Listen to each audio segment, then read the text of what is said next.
Hello and welcome back to our series Generation Next, where we help the future generation of esports athletes and video game enthusiasts with career opportunities and development. Today, we're going to be talking about whether or not pursuing college esports is the right decision. To begin, let's talk about why I'm presenting this video. So my name is Connor Onley. I go by Coach Onley online, and that's because for a while I was a esports coach. I worked as an esports coach at the college level. I also worked as an executive director and have started programs from scratch, which is why I'm presenting this video about college esports. College esports has a lot of benefits, including player development, network, discipline, and communication skills, and ultimately career readiness in esports at a discounted rate of tuition. So today we're going to talk about when it makes sense to pursue college esports and when it might not. First, you need to ask yourself, what career do you want? College esports can have a lot of appeal, but you don't want to fall into this trap of going to college, taking on a lot of debt, and potentially overloading yourself without a goal in mind. You have to maintain a full course load, 20-hour practice weeks, and often a lot of tournaments on the weekend.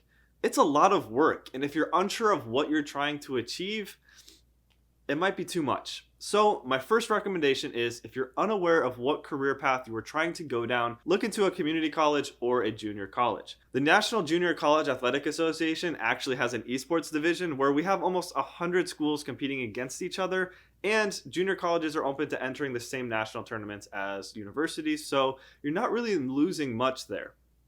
You're still going to be able to fill your ambition of playing on an esports team while also taking your time to understand what career path you're wanting to go down and taking your general education courses at a fraction of the cost so you can save money and really hone in on what you are truly passionate about and what you're trying to achieve. From there, you're going to have the connections and history in the college esports space where you can choose a 4-year program based on the career path you have now decided you want to go down and what college is going to give you the best opportunities. So now let's talk about 4-year universities and when it makes sense to go to them straight out of high school.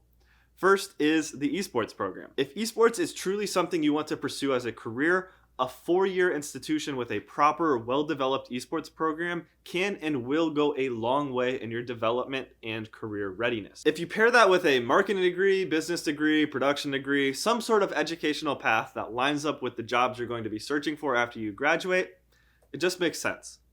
Now, the scholarship offer you get is also going to influence this decision, but it's important to keep an open mind on both what you're trying to achieve and where your skill level as a player is truly at.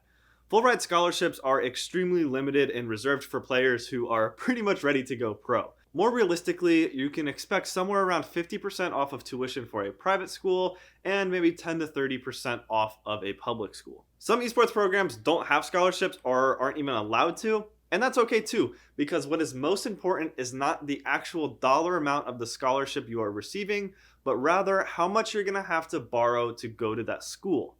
And does that school align with what you're trying to pursue as a career?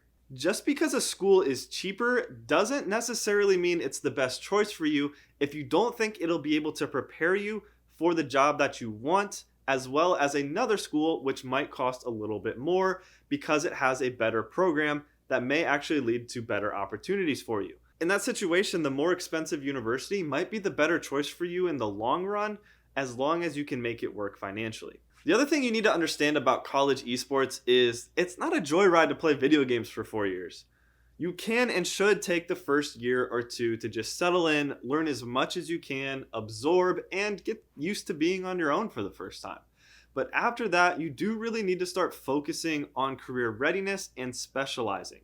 This may mean giving up a varsity spot as a player to focus on management, social media, content, or whatever field you've decided to focus on and pursue after college. You also need to spend time looking for internships in the summer and taking on additional projects to build up your portfolio of work. Esports is super competitive, and just playing video games in college is not enough. We also need to address the elephant in the room, so let's talk about players that want to go pro in esports. College esports has sent kids to professional teams, but they are extreme outliers and not the norm right now. It's not like traditional sports, and there is no college draft. College esports is better described as running parallel to the path to pro system, where it can prepare you, you get coaching, you can develop as a player, but ultimately you're going to need to prove yourself outside of college esports if you want to get picked up by a professional team.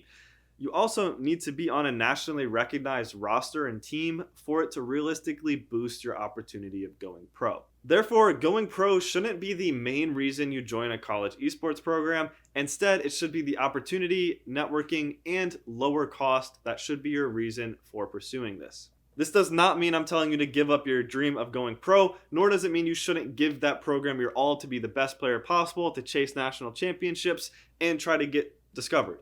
100%, if that's your passion, if that's what you want to go for. But ultimately, you should have a pretty good bearing by your freshman to sophomore year of college if that opportunity is going to pan out or not. And no matter who you are, at some point the game leaves you, and your time in college should be spent preparing for what's to come after you're done with the game. So let's now talk about the reasons why you may not want to pursue college esports. The first one is if you are interested in a specialized career that involves trade school.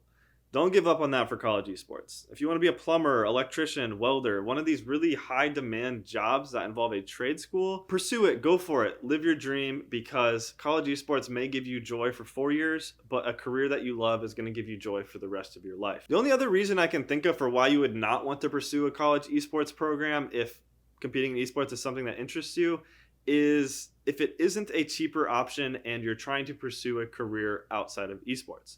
For example, you may get a scholarship offer for a school that's out of state or a private school that could still end up being more expensive even after scholarship than a public university close by.